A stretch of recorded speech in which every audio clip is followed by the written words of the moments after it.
secours! Aidez-moi!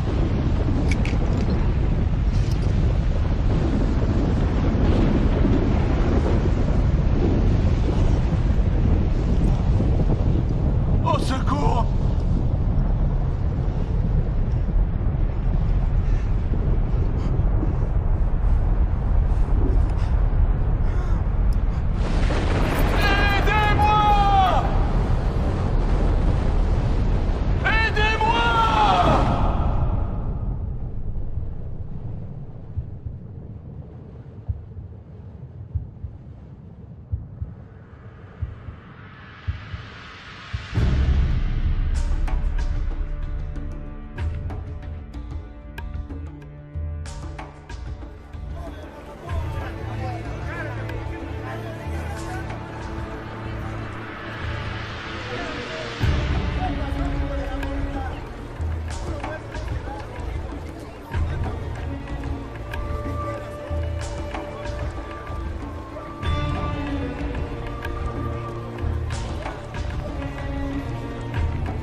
L'aumône.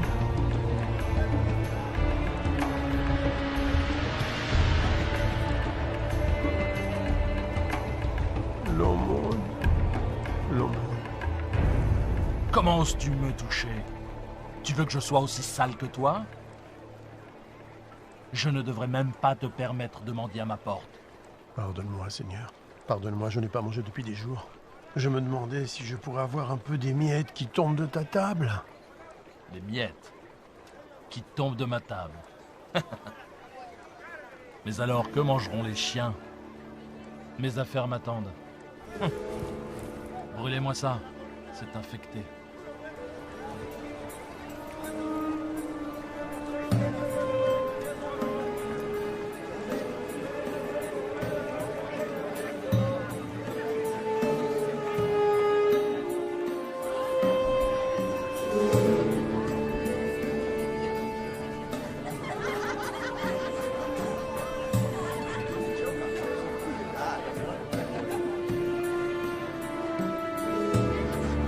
Le voilà, enfin!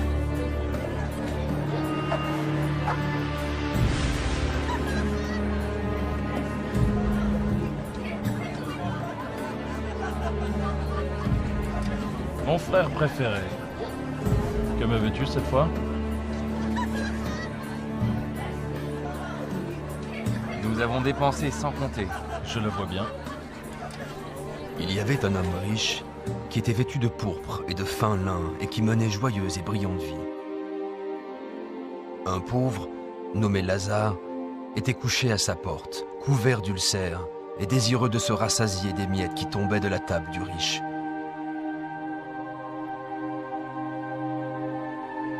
Et même les chiens venaient lécher ses ulcères.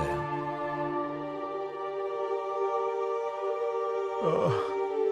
Oh. Oh. Oh. Dieu, aide-moi. Pourquoi? Pourquoi? Pourquoi?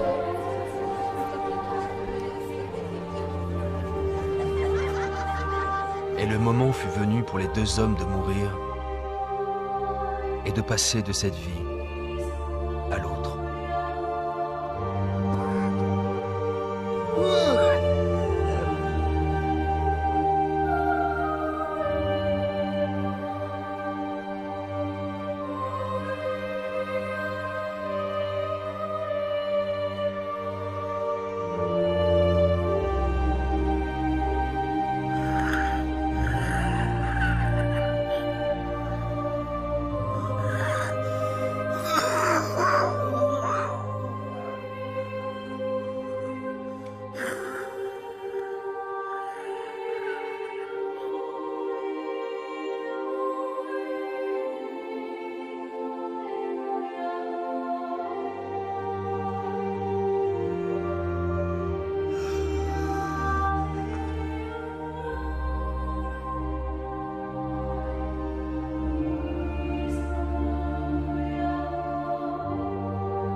Aidez-moi!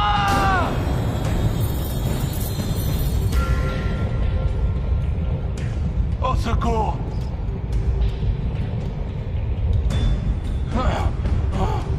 Aidez-moi! Ah!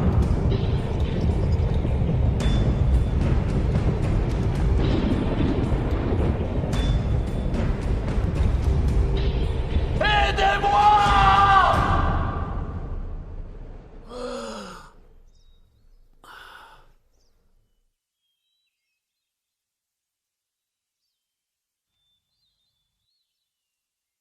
L'aumône.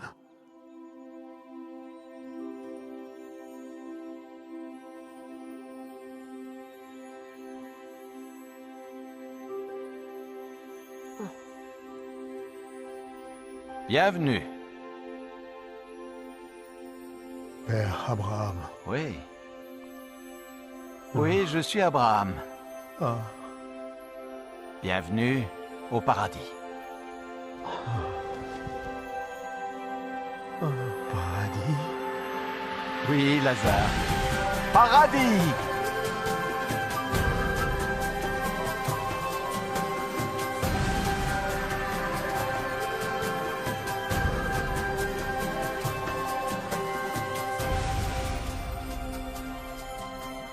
Nous avons préparé un banquet en ton honneur. Oui, oui, viens.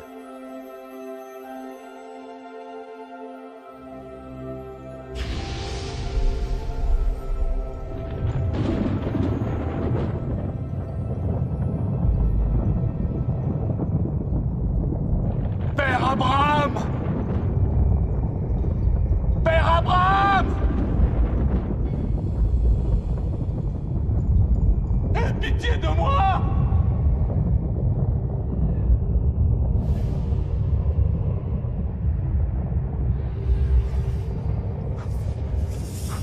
Je t'ai vu avec Lazare!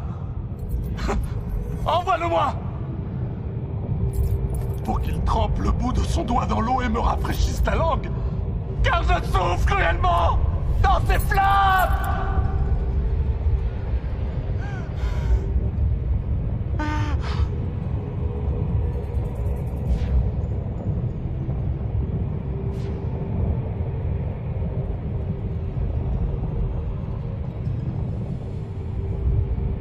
Fils, souviens-toi que tu as reçu tes biens pendant ta vie.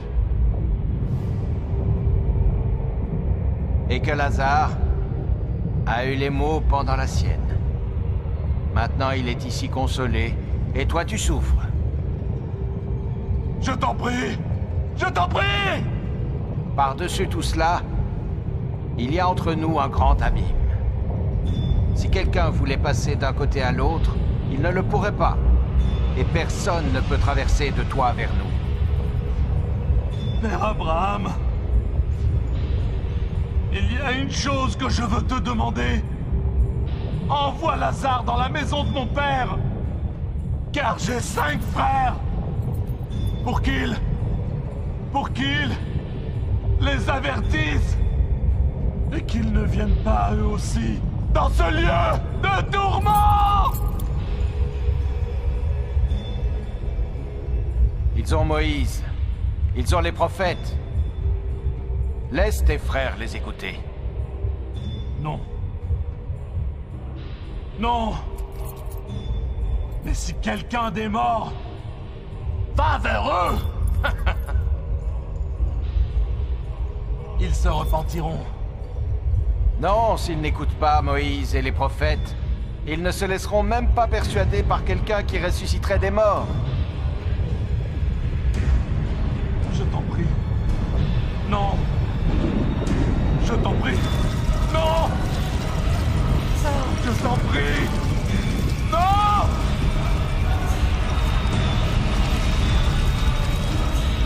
Non. Non.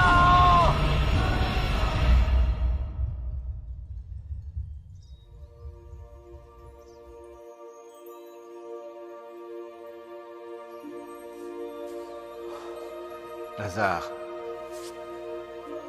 viens dans le lieu que ton père a préparé pour toi.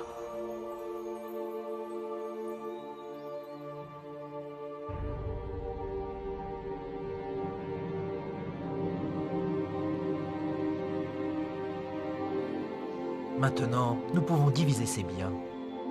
Nous serons tous riches. C'est ce qu'il aurait voulu. Où crois-tu qu'il soit maintenant? Il était riche dans cette vie. Je suis sûr qu'il l'est aussi dans l'autre.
Je suis Lazare, dont parle la Bible. Vous en apprendrez plus sur moi et cette histoire dans Luc 16, chapitres 19 à 31. Qu'avez-vous appris de cette histoire? Comment pouvez-vous appliquer cette histoire à votre vie? Laissez-moi vous raconter certaines des choses que j'ai apprises de cette expérience. Ce que Dieu m'a enseigné. J'étais un homme très pauvre. En fait, j'étais tellement pauvre que j'en étais malade, que je n'avais personne pour s'occuper de moi. Même les chiens venaient me lécher. À cause de ma condition, je me sentais insignifiant et sans espoir dans ce monde. Mais ma foi en Dieu n'a pas vacillé. Et à ma grande joie, lorsque j'ai ouvert les yeux au paradis, j'ai appris que je n'étais pas insignifiant pour Dieu. Il connaissait toutes mes pensées. Il savait même combien j'avais voulu rencontrer Abraham. Alors il l'a envoyé, lui Abraham, pour m'accueillir et me souhaiter la bienvenue. Lorsqu'Abraham, le père de notre foi, m'a salué, je fus envahi par la joie. Comment un tel homme béni de Dieu pouvait-il s'intéresser à moi? Apparemment abandonné de Dieu et sans utilité. Vous êtes-vous déjà senti ignoré, oublié, insignifiant? Dieu ne vous a pas oublié. Où que vous soyez, qui que vous soyez, quels que soient vos problèmes, j'ai appris que personne n'était oublié de Dieu. Mon histoire prouve que rien ne peut nous séparer de l'amour de Dieu. Le riche était dominé par sa richesse, son influence et le luxe. Il traitait mieux ses animaux de compagnie que moi. Il aimait les biens de ce monde et en a profité pendant toute sa vie. Il y avait des jours où je me demandais si Dieu savait qu'il n'était même pas prêt à m'accorder les miettes qui tombaient de sa table. Je sais maintenant que Dieu regardait. Le riche n'avait jamais perdu sa fierté et son arrogance, même en enfer. Avez-vous remarqué qu'il a demandé que je le serve parce qu'il avait l'habitude d'être servi?